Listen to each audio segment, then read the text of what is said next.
Now you know how the address of operator, that is ampersand, works. So we can start discussing one of the most powerful concept of C++ programming, the pointer.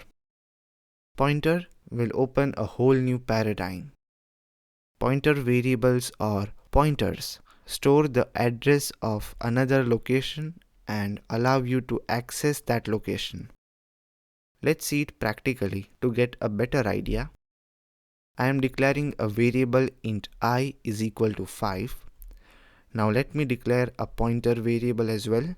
So I will say int asterisk ptr. When you use the asterisk, it means that you are declaring a pointer variable which will store a hex address of variable I. So I will say int asterisk ptr is equal to address of I, that is ampersand I. So if i's address is 1002, then the value of ptr is 1002, that is the address of I.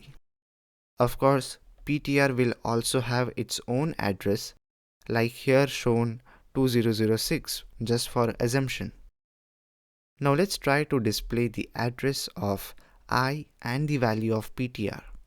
I will say cout, join the string address of I, colon, and let me join the address of I, that is ampersand I. And I will say cout ptr's value, and let me join the value of ptr.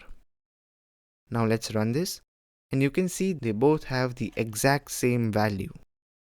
So basically, using asterisk with declaration will make a variable pointer, and then you can assign the address like this.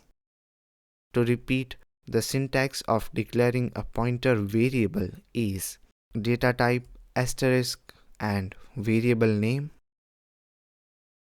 Now let's change this int I is equal to 5 to float I. This means the pointer variable declaration also needs to be changed. Here, instead of int, I will say float. Now the question is, when a pointer always stores hex value, then what this data type means? Is it a pointer variable data type? Well, absolutely no, as the pointer variable always stores a hex value. This data type actually means the type of variable where this pointer is pointing to.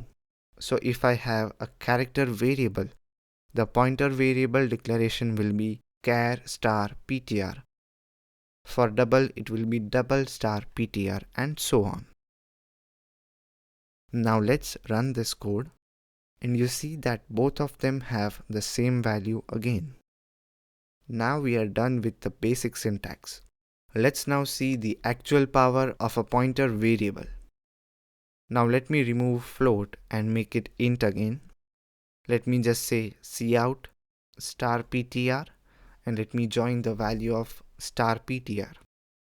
Now let's run the code, and as you can see, star ptr refers to the value of ch, and this is the actual use of pointers.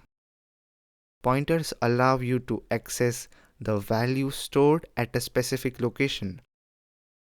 If star ptr can print the value stored at this location, then star address of ch should do the same.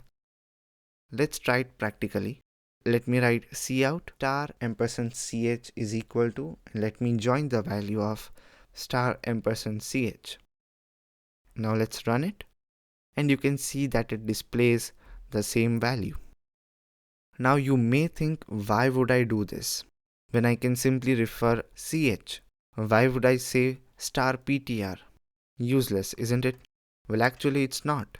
As we proceed further, you will realize that the advanced data structures really depend on pointers a lot. So for now, we focus on the syntax and basic concepts, and rest leave on time.